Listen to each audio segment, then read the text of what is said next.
東京都心から羽田空港に行くのに一番早い移動手段はこの東京モノレールです。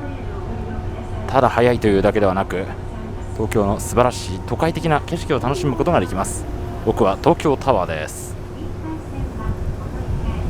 ちなみに東京モノレールは世界で一番速いモノレールでもあります。最高時速は80キロ。オリンピック関係のバスがいっぱい走ってますね。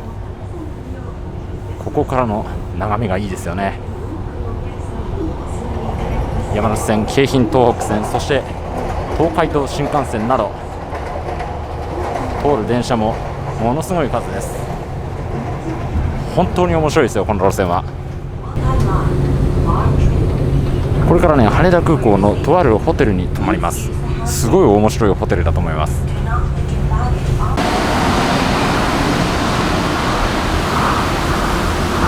モノレールで今回向かうホテルに行くことは本来あんまりいい行き方じゃないんですけどね、一回乗り換えが必要になりますから。でもやっぱり面白かったな。京急電鉄に乗り換えて今大鳥駅に着きました。回りくどい行き方をしたことによって通勤ラッシュとは真逆の方向でうまく回避することができました。空港に全泊したりするような人が使うホテルがたくさん並んでいる場所です。空港の中はもう土地代が高かったりしますので、あんまりねたくさん安いホテルというのは作れないんですが、この辺に泊まれば安いです。東横インなんかもう2つあるもんね。同じ系列のホテルですよ。典型的な住宅街に目的のホテルがありました。これです。名前からして変ですけどね、変なホテル。これがこのホテルの正式名称です。英語名も変なホテルなんですね。なんかクレイジーホテルとかそういうんじゃないんですね。しかし外観だけ見ても一体どこが変なのか分かりません。全くもって普通に見えます。とりあえず入ってみましょう。名前はまずもう超変ですけどね、普通だよな。だんだん普通ではないことが分かってきます。ここがホテルのフロントですが、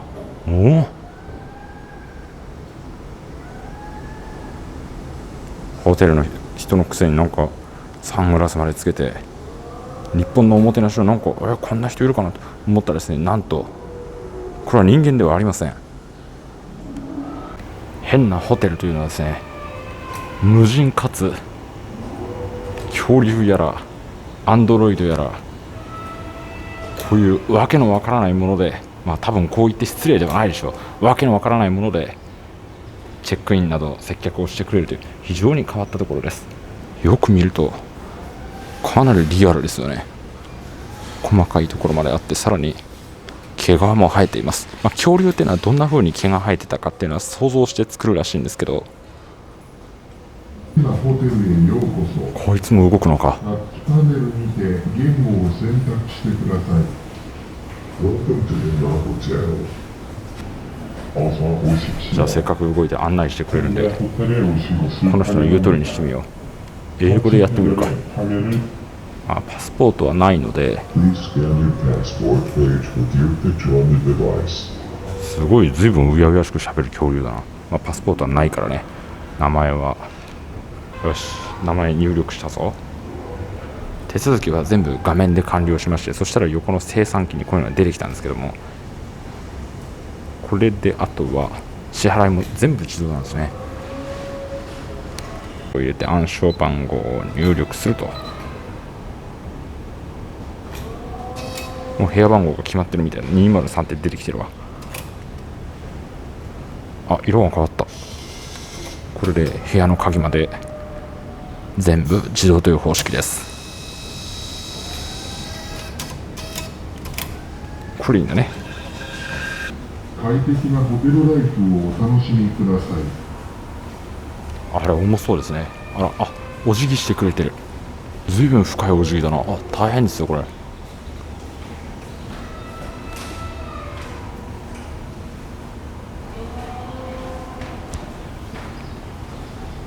すごい長いお辞儀でした。ちなみに部屋番号がね、ここのレシートに書いてありました。間違えちゃったりしたんですけど、そしたら裏からスタッフの方がおいでになりまして、こういうボタンを押せばすぐに係の人も来てくれます。本当に対応すごい早いですね。あっという間に来てくれますしね、何人も人が出てくるんで人員ちょっと余裕があるのかな。エレベーターに乗って自分の部屋2階へ行きましょう。エレベーターは普通なのかな。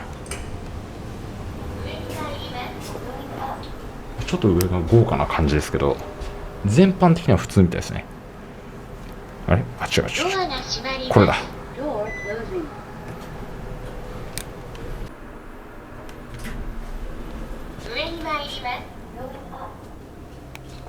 自分の部屋はどうなってるかな。入ったらまずこれを入れると部屋の明かりがつくじゃないですか。結構広いな。ダブルルームか。おお、京都清水寺だ。日本有数の観光地。やっぱり海外の方受けをすごい強く意識してるんでしょうね。外国の方も清水寺だったらご存知だっていうことかな。なんか見慣れない機械が置いたの。なんだこれ。LG スタイラー使用方法。なんか全般的に変というか、面白いですよね。壁に椅子が入ってます。これあれでしょ、ここが椅子の収納場所ってことだと思うんですけど、全部出せるのね。へえ。それからなんだ、これなんかこう開ける楽しみがありますよね。これ何これ。これ収納？机か。なるほど。これで、あと、こういう風に向きを変えて使えるってことか。面白いですね。日本人でも面白いけど、外国の人はこれ面白そうだな。なるほどね。これを、ここから取り出しつつ、ここに座って、この下のところに、足をこう入れることもできるというふうに考えられてるわけですね。なるほどね。他にもなんかあるんですよ。これは何？ここの明かりか。これつけたり消したりするわけね。それからですね。これはなんだ？セーフティーボックスってやつか。これはどうしたらいいの？これ今開くモード。なるほど。なんか忍者の収納みたいな感じですね。これはまた随分なんか小さな冷蔵庫だな。なんでこんなにこの冷蔵庫小さいの？奥行きがなんか全然ないんだけどな。そういうもんなのか。幅これだけですよ。それが普通なのか。へえ。で、一番気になるのはね、やっぱこれなわけですよ。こんなの普通のホテルにはないですからね。冷蔵庫みたいだな。冷蔵庫みたいだ。なにこれ。ハイテククローゼットっていう感じですかね。下になんか水を入れるタンクがあるわ。多分これ説明見ればわかるんですけど。で、こっちにもハンガーがあるから、クローゼットは一応これで、一応クローゼットですよってことなんでしょ。これは多分ね、ズボンプレッサーみたいなやつだと思うんですけど、なんかね、調べましたところ、ちょうど僕みたいな人間が使うのにいいものらしいんですけども、夏の時期とか特にね、この上着を着てて、で、汗をかくじゃないですか。でそれを綺麗にしたいと言っても毎回クリーニングするのもなんかあんまり現実的ではないしという時に使えるのがこれだそうです。ちなみにこの機械なんですけど、メーカーの希望小売価格がいくら20何万とか結構高いものらしいですよ。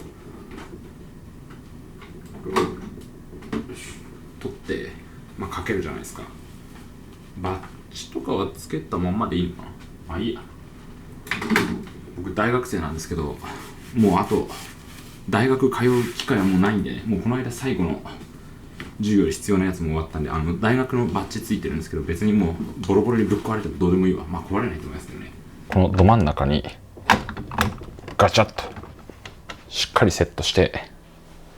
そしてこのズボンもですね、こういう風になんか逆さずりにするのが正しいらしいんですよ。ここに書いてあるんですけど、ズボン折り目ケアを使用するとありまして、この扉をプッシュして開けるんだな。これ外国の人使い方わかんのかな。どっか英語で説明とかしてあるのかもしれないですね。でこれでポケット何もないな。よし、ズボンをまっすぐ挟み込んで、これでしっかりバッチリ固定されたね。変なシワがつかないようにここはこうしまっていきましょう。よし OK。 そしたらばウォータータンクがあって水は入ってますね。大丈夫か。なんかちょっと不思議な音がした。でこっちは排水タンクっていうのがあるそうでして、こっちの水が多分この中に入って、それをこっちの排水タンクに出すみたいなことをするんだな。それをやって、この多分洗濯みたいなのをするのか。どういうことなんだろう。で電源はこれか。おお、すごいねこれ。でね、上質間質リフレッシュ、なんか追いすぎコースだと20分でできるらしいんで、とりあえずこの追いすぎコースにして乾燥までしてくれるんだね。乾燥まで20分でできるのか。そんならいいね。はい、スタート。これいいんでしょう。あ、3秒押しって書いてある。スタートしたんで、あれ開いちゃうのか。ちょっとスタートしたら触らないでおきましょうね。これで僕のスーツを今、簡単に洗濯みたいなことをしてくれてるみたいです。ちなみにね、ブログ記事でこういうふうに紹介されている方がおられたんですけども、価格コムマガジン、そもそも魅力とは何なのか、やはり洗濯機にかけられない衣類を、ケアできること。風呂は普通かな。まあ普通ですね。ここは普通みたいなんだけど、海外の方にとってはこのウォシュレットっていうのは、日本に来ると使う機会多いかもしれないですけど、これ外国の方にとっては多分面白いと思うんですよね。これピッと押すとね、あれが日本の方知ってると思うんですけど、あれがウィーンってこう出てきて、でここからしたらこうプシャーっとやってくれるんですが、僕の大学でね、なんかゴールドマンサックス証券で働いてて、その後日本の僕の大学で教えているみたいな先生がいらしたんですけど、その先生がおっしゃるには、日本で来てこれはもう感激だと思ったものはね、ウォシュレットらしいですね。このトイレットペーパーもウォシュレット用の専用ペーパーじゃないといけないんですよね。ベッドの寝心地は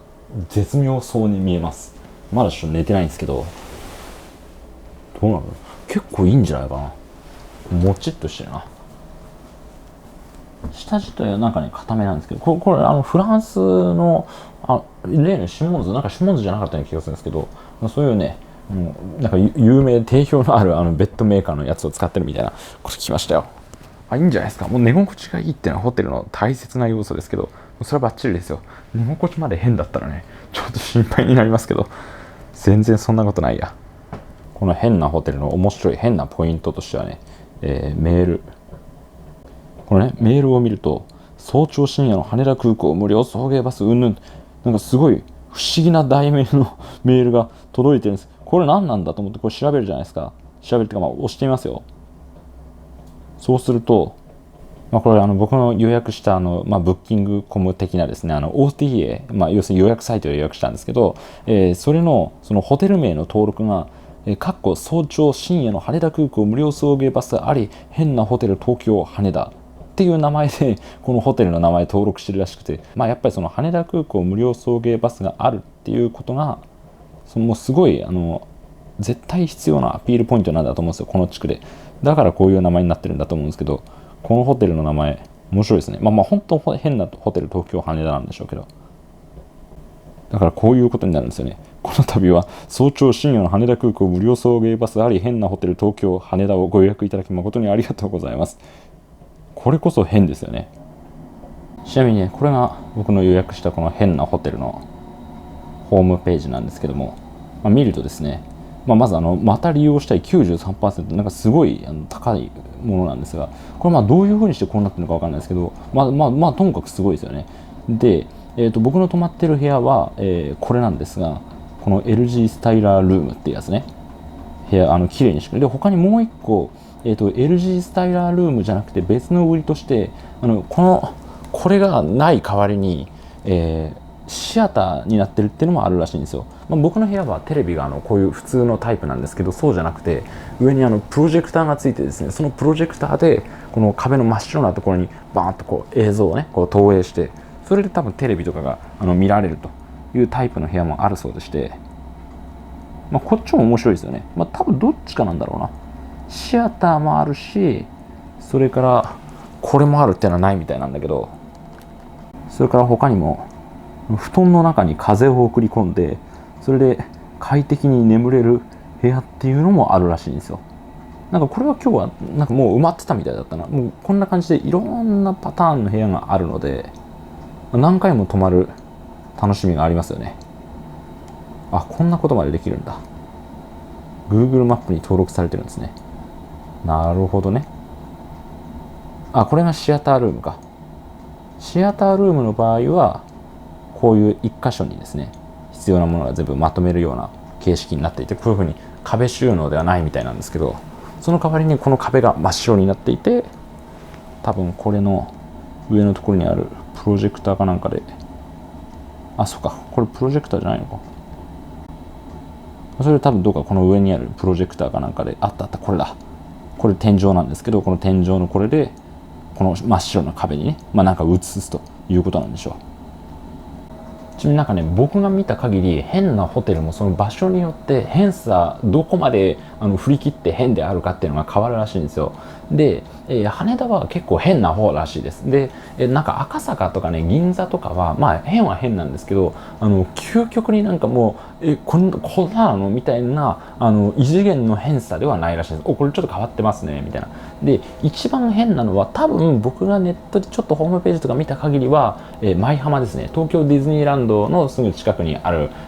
舞浜付近の、変なホテルなんですけども、そこ今ね今日予約しようと思って実は舞浜の方に行ってたんですけど、舞浜の駅に着いてから予約できないことが判明したんですよ。もうなんかもうしばらくの間完全に満室らしいんですよ。で、このコロナ禍においても満室なのかと思って、それちょっとねすごいびっくりしたんですけども、実はそうではなく、これ言っていいのかな、でも普通にもう報道とか結構されてるので、僕が喋って全然問題ないんですよね。大丈夫ですね。もう本当ネットに公式な報道機関がバンバン言ってるんでいいと思うんですけど、変なホテルのその舞浜ベイのところで今なんかその日本で問題になってる韓国人選手向けに韓国が本国からなんか食材を持ってきて、でそれ調理して東京都内の東京会場近くのホテルを、借り切って、そこを調理会場にして選手たちになんか放射線の恐れがあると韓国がしているその料理を、食べさせないで済むように韓国産の食材で、安全に選手たちにオリンピックやってもらうっていうための調理場がね、それがそこの、あれなんですよ。変なホテル舞浜東京ベイかならしいんですよ実は。でそれはなんか韓国のその報道を見て普通に書いてあったんですけど、なのでそれで今当面の間はねどうもそのホテルはおそらく泊まることはできないようです。でなんかね駐車場とかにいろいろなんか設置して、でそこも厨房とかねそういう風にして使ってるみたいで、それをねもうネットでその変なホテルのことを叩いたりする人が結構やっぱりいっぱいいるわけなんですけど、僕ねそう韓国のやってることはねめちゃくちゃおかしいと思うんですよ。これは僕韓国のことそんな別に嫌いじゃないけど、でもなんていうんですか、その福島の食材だからなんか放射線の心配があるとか言ってね、科学的な根拠もなしに言ってまず東京とかね日本よりもそもそも東京よりもソウルの方が放射線量がめっちゃ多いって、自然放射線がめちゃくちゃ多い場所であるっていうのもそうだし、それから、そのガイガーカウンターみたいなのを持って、それで、その韓国の食材とかもなんか検査しながらやってるっていう風に韓国の人はなんか韓国のその調理の方のなんか報道によるとねそういうの出てるらしいんですけど、ただそのガイガーカウンターっていうのがなんかそのネットじゃない、そのニュースとかに出てその様子が出てるんですけど、それ紹介されてるのを見る限りそれは別に大したものじゃなくて、その測り方してるんだったらさ、その選手村にそのガイガーカウンター持ってってさ、それでその選手村のその出てくるその食品のそれを普通に検査して安全かどうか確認して、安全なはずなんですけど、それで確認して食えばいいんじゃないのって思うんですけどね。でその方がね選手村に出てる料理の方がね韓国の作ってる弁当よりもどう見てもうまそうなんですよ。いやー韓国人の選手もねかわいそうだなと思うんですよね。あっちの料理の方が食べたいっていう韓国の選手もね、実際には食ってる選手もねいるんじゃないかなというようなことを思ってたら、なんか本当にね韓国の人で選手村の食事を食べてる写真 SNS に上げて美味しいですって言ってる人もねいるらしいんですよ。ちょっとねその韓国の少なくともそれについてやってることはあまりにも僕なんかなんていうの分かるんですよ。その国の中でお互いに日本についてバッシングしておけば、みんながね誰か特定のよそ者をみんなで叩き合うとその周りの人の団結意識が生まれたりとかするじゃないですか。だからそのある種韓国の中において日本叩きをするっていうのは一つコミュニケーションツールになってるし、みんなが仲良くなるための手段でもあると思うんで、そういう風なお国なんだなっていうのと、でもちょっとさすがに今回やり方がバカバカしくて選手が割を食っててかわいそうなんじゃないかっていうこともね思うんですけど、あと福島の桃うまいから食べてくださいというのもあるんですがというのもあるんですけど、でもやっぱり韓国がそれやりたいっていうならやるのは自由だし、どっかでそれを場所をね使ってやっぱりやらなきゃいけない。その場所をどこでやるかっつったら、それはどこかのやっぱホテルとか使うことになるわけでして、でまあ分かんないですけど、その変なホテルと舞浜のところを借り切るっていうのはやっぱそれだけ面白かったんじゃないですか。その韓国のね人たちもそこで調理する、どうせならなんかそこでやりたいみたいな多分あると思うんですよ。でそういう変わったホテルに滞在してそこで仕事したいなっていうから全館貸し切りになったりとかねしたんじゃないかなと思いますし、変なホテルもまあ普通に日本人が使って面白いところだと思うんですけど、やっぱその海外向けっていう面はすごいあると思うんですよね。で、HIS でそういういろいろ考えてこういう面白いホテルも作ってオリンピックに備えていたのに、もうみんながっかりですよね。オリンピックも世界の人がやってくるっていうんで、もうみんな喜んで準備してたのにこんなことになっちゃってね。でそれをなんかね、なんか韓国に対してなんかそれ手助けするのかみたいな風に言って叩いてる人はね、まあその別に言うのはいいんだけど、でもあんたそんなオリンピックのことで大損害とか食らってないからそんなこと言えるんじゃないのっていう気が僕やっぱしちゃいますけどね。だってとんでもないことですよ。いや僕韓国別に擁護したり、擁護っていうか韓国のやってることがなんかいいですねとか言うわけじゃないけど、こういうふうにいろいろ考えてさ、それで外国の人にもうたくさん使ってもらおうってことを考えたのに、その外国人が全く来なくなっちゃったってね、ひどい話だと思うんですよ。それを何とかしようっていうんで、そういう団体貸し切りの申し込みがあったら引き受けるって、それは当たり前のことだと思いますんでね。なんかそれをなんかもうその苦労も知らないで言いたい放題言ってるのはちょっと僕はおかしいんじゃないかなというふうなことを正直思っております。すいません、ちょっと長い話だったんですけど、これがね終わるまでの待ち合わせの時間でもありまして、感想あと5分残ってるけどどうかな。多分ねちょっと一時停止をしましたけど、もうねもう乾燥してるわ。おなんかねいい匂いになってる。めちゃくちゃいい匂いですね。へえ。ズボンもツヤツヤになりましたね。なんか国際線の飛行機のビジネスクラスの毛布の香りしますね。へえ。20分でこれなんで多分バッチも問題なさそうだな。2時間とか3時間とかやったらもっとすごいんでしょうね。へえ。ということなんですけど、ここに排水タンク、なるほど。確かにこういう風に排水タンクの方に溜まっていて、しかもなんか色がちょっと茶色いような気がするんですよね。こっち給水タンクなんですけど、色違いますよね。右と左でどう見ても透明度とか色違いますよ。へえ。たった20分で僕の服これだけ汚れを落としたってことなんですか。これすごいいいじゃないですか。なんか思ったより良かったな。これしかも泊まる値段普通のホテルと別に変わりませんからね。これ間違えるとまずいことになるんで、ちゃんと間違えないように形もうまくやってるみたいですけど、普通のホテルと変わらない値段でスーツに簡易クリーニングできるならいいですよね。もうねちょっと早いんですけど別に問題ないと思うんで、よし。へえ、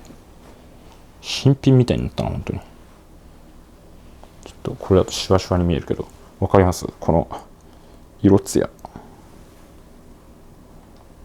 ですね、洗濯とかもして、じゃあもう寝ようかなと思ったんですけど、僕今パソコン持ってきてなかったんですが、パソコン持ってないとねできない仕事がちょっと発生してしまいまして、残念なんですけど、今ね、0時8分ぐらいなんですがチェックアウトします朝食なしプランにしといたのは不幸中の幸いだったな。よし、じゃあ東京方面タクシーしかないな。帰る方法多分2万円ぐらいするな。うわ嫌ですけどしょうがないな。チェックアウトの際は